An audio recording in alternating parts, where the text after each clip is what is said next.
할렐루야. 감사합니다. 오늘 히브리서 계속해서 오늘 상속자. 근데 이제 하나님이 예수님을 상속자로 지명하셨는데 우리도 함께 그분과 함께 상속자가 되었다. 핵심이 그거고요. 오늘 다시 한번 1절, 2절, 3절 읽겠습니다. 옛적에 선지자들을 통하여 여러 부분과 여러 모양으로 우리 조상들에게 말씀하신 하나님이 이 모든 날 마지막에는 아들을 통하여 우리에게 말씀하셨으니 이 아들을 만유의 상속자로 세우시고 또 그로 말미암아 모든 세계를 지으셨느니라. 이는 하나님의 영광의 광채시요 그 본체의 형상이시라. 그의 능력의 말씀으로 만물을 붙드시며 죄를 정결하게 하는 일을 하시고 높은 곳에 계신 지극히 크신 이의 우편에 앉으셨느니라. 아멘. 예전에 상속자라는 드라마가 있었던 것 같아요. 그렇죠? 상속자. 예전 성경에는 후사 이렇게 나왔는데 상속자에 관해서 오늘 한번 공부해 보도록 하겠습니다. 2절에 보면 이 모든 날에는 아들을 통하여 우리에게 말씀하셨으니 이 아들을 만유의 상속자로 세우셨다. 상속자로 세우셨다. 영어의 H-E-I-R, heir라는 상속자. 예수 그리스도께서 만유의 상속자가 되신다. 자, 하나님 아버지가 만유의 주인이신데 이 만유의 주인의 상속자로 세우신 분이 그리스도다라는 뜻입니다. 다시 말하면 그분도 이 예수 그리스도 그분도 우주 만물의 주인이 되신다. 왜? 상속자시니까. 상속자란 말은 사회에서 자기 재산을 자기 자녀에게 넘겨주는 법적 용어입니다. 그러므로 아무나 상속자가 될 수가 없습니다. 거기에 자격이 있습니다. 그 자격에 맞아야 법적으로 상속자로 인정을 받을 수가 있습니다. 그런데 성경에서의 상속자의 자격은 창세기에 보면 아브라함이 또 이르시되 주께서 내게 씨를 주지 아니하셨으니 내 집에서 길린 자가 내 상속자가 될 것이니라. 엘리에셀 얘기하는 거죠. 집에서 길리운 종. 분명히 하나님이 75세 때 창세기 12장에 내가 네 씨로 말미암아 상속자 아들 선물로 줄 텐데 라고 약속했는데 25년간 주어지지 않으니까 아브라함의 나이가 많으니까 그러면 우리 집에서 신임하는 내 저 종 엘리에셀입니까? 라고 묻는 거죠. 그랬더니 아니야. 네 씨로 말미암아 네 상속자가 나올 거야.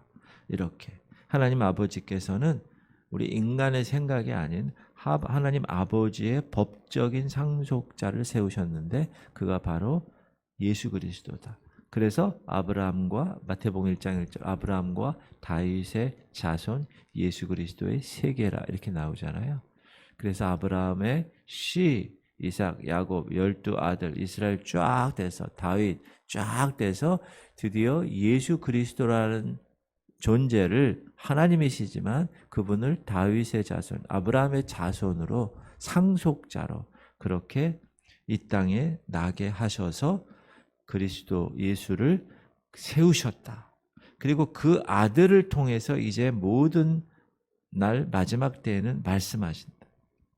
그분은 창조주이시고 섭리주이시고 십자가에서 우리의 죄 문제를 자신의 목숨값으로 치르신 분이다 라는 사실입니다.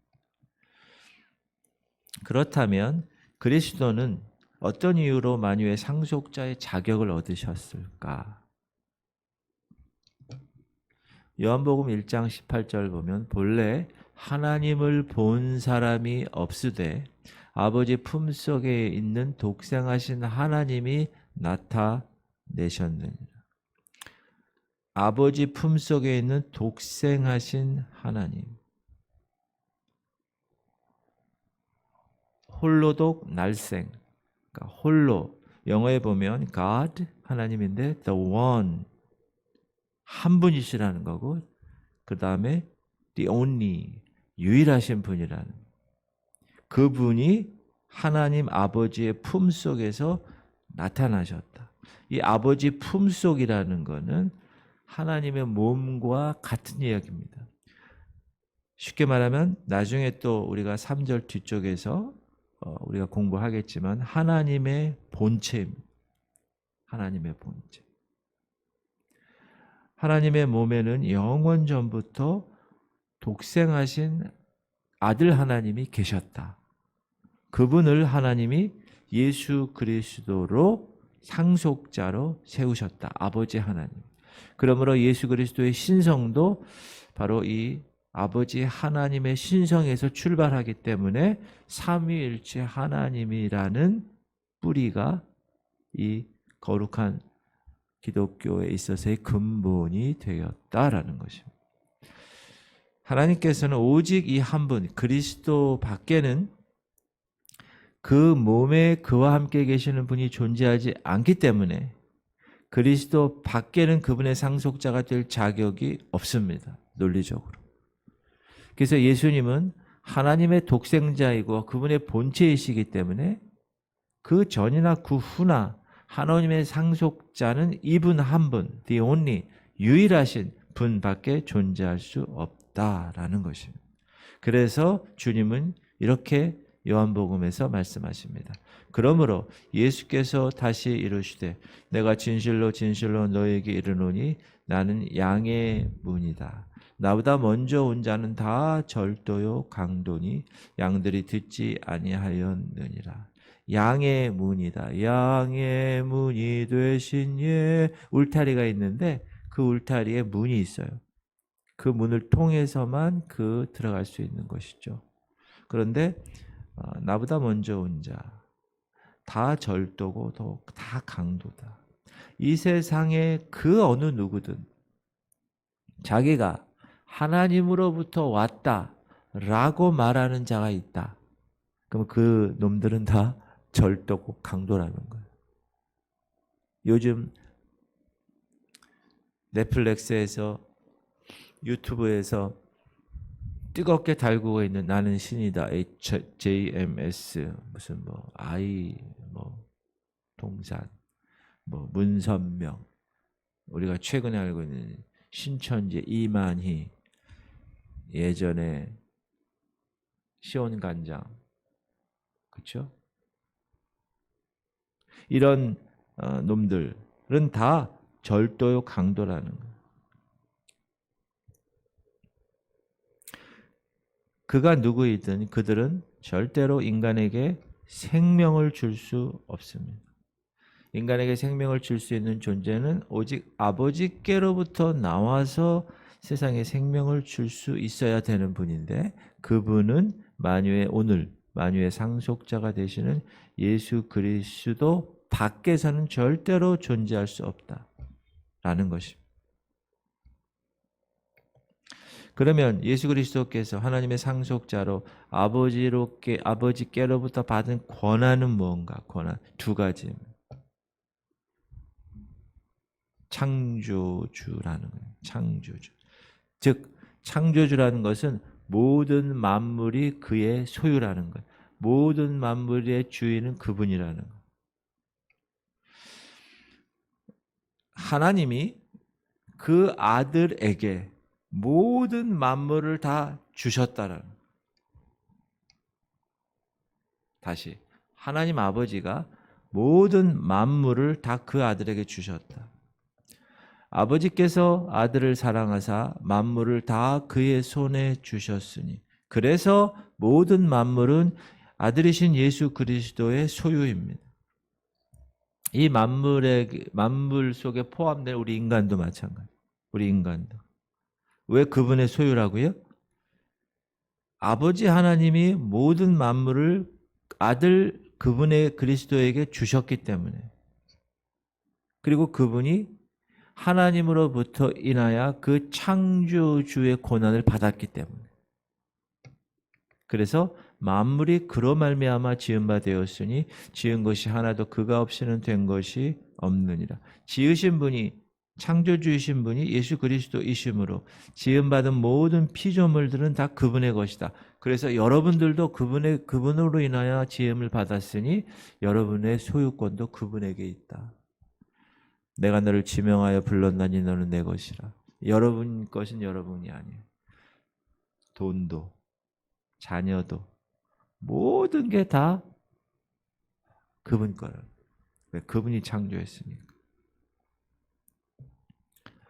무릇 아버지께 있는 것은 다 내 것이라. 예수님이 얘기한 거예요. 아버지께 있는 것은 다 내 것이라. 그러므로 내가 말하기를 그가 내 것을 가지고 너에게 알리시리라 하였노라. 아버지에게 속한 것은 다 아들 예수 그리스도의 것입니다. 그래서 아들을 믿는 자에게 영생이 있는 것입니다.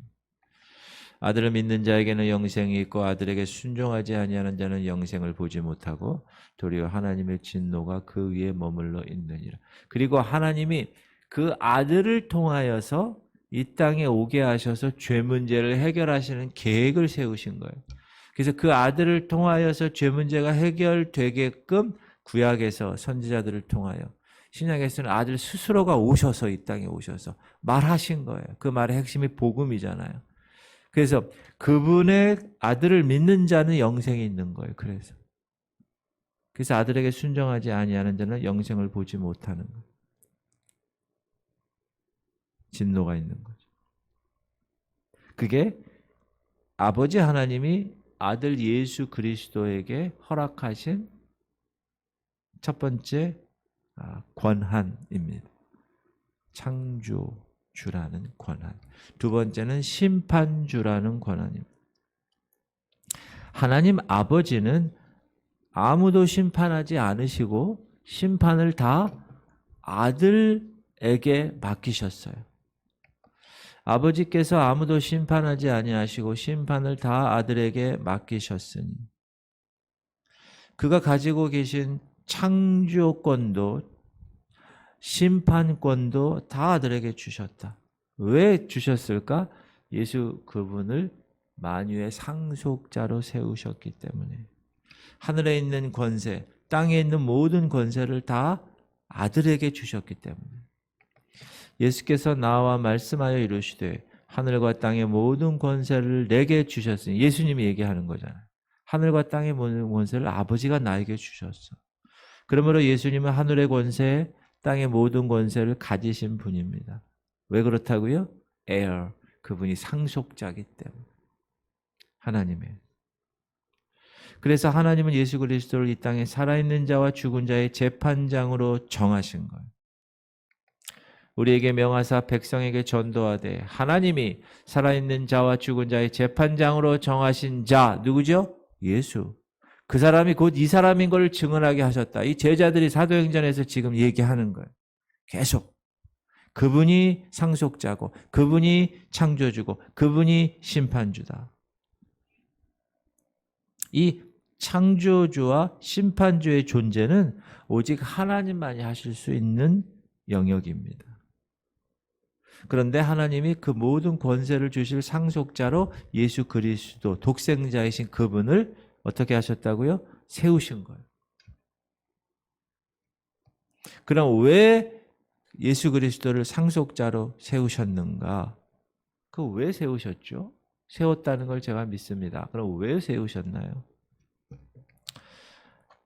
우리에게 함께 상속자 자격을 주시려고 세우셨다는 거예요.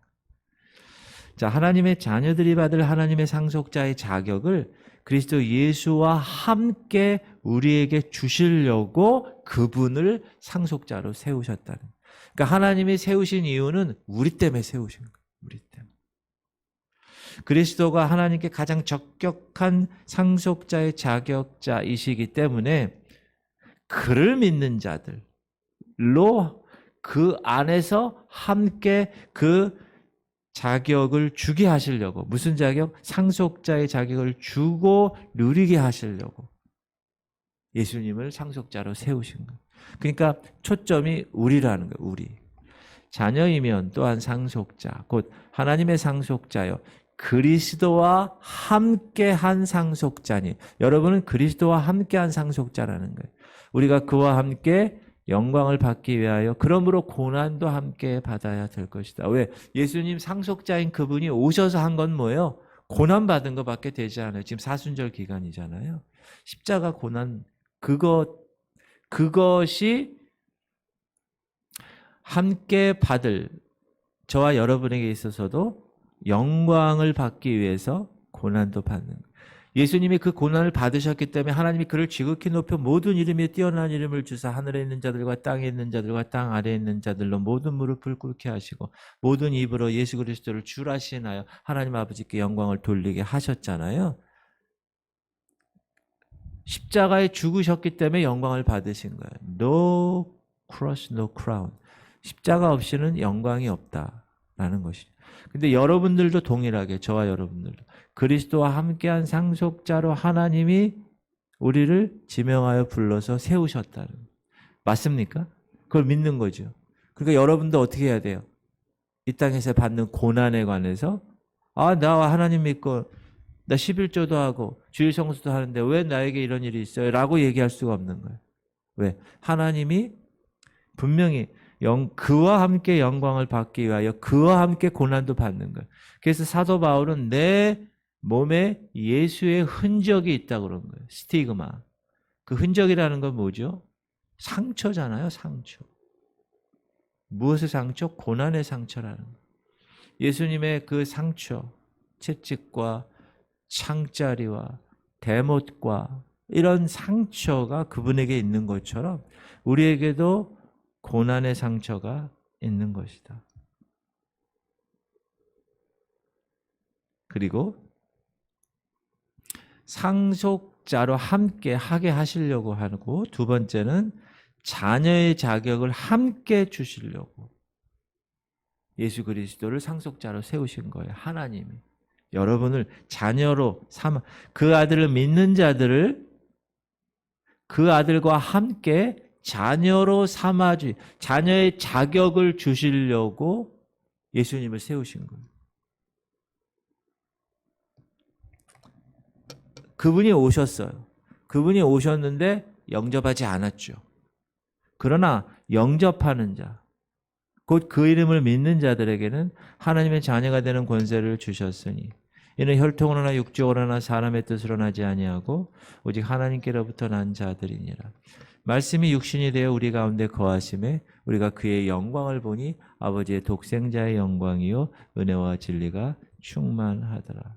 이렇게 하나님은 예수님과 함께 하나님의 자녀로 우리를 하나님의 상속자가 될 수 있도록 하기 위해서 그분을 상속자로 세우신 거예요.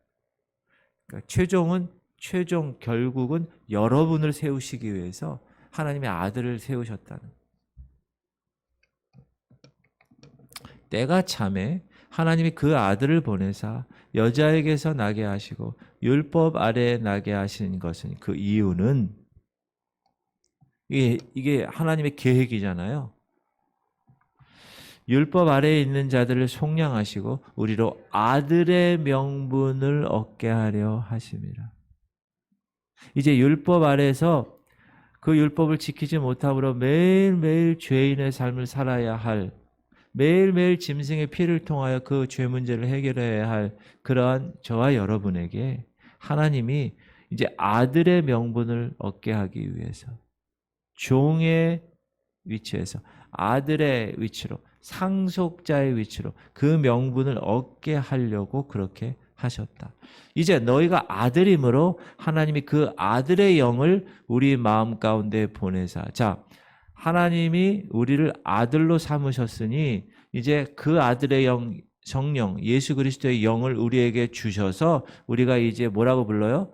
아빠, 아버지라고 자녀와 부모의 관계를 법적으로 상속자로 삼아 주셨다. 하나님은요, 우리 아버지란다. 옆집 아저씨가 아니라는 거. 그러므로 네가 이후로는 종이 아니요 아들이니 아들이면 하나님으로 말미암아 유업을 받을 자니. 여러분은 아들입니다. 자녀예요. 법적으로 상속자의 자격이 있는 겁니다. 믿습니까? 그런 유업을 받는 거예요. 이 땅에서와 저 하늘나라의 유업을 받는 겁니다. 사랑하는 성도님들,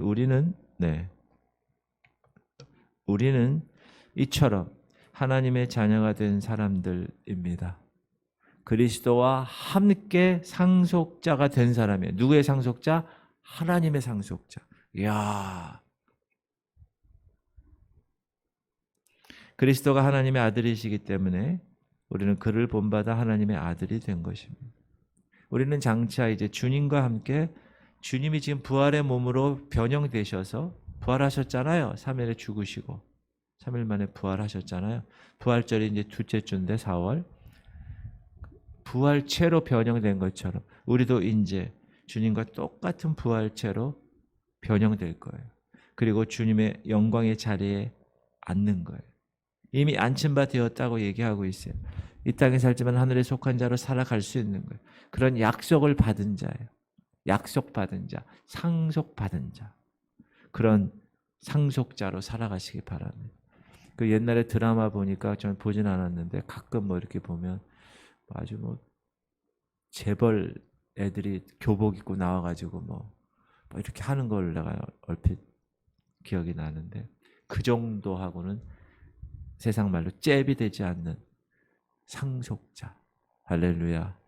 그런 상속자임을 다시 한번 확인하고 오늘 24시간의 삶도 거기에 걸맞는 삶을 살아내시기를 주의 이름으로 축원합니다.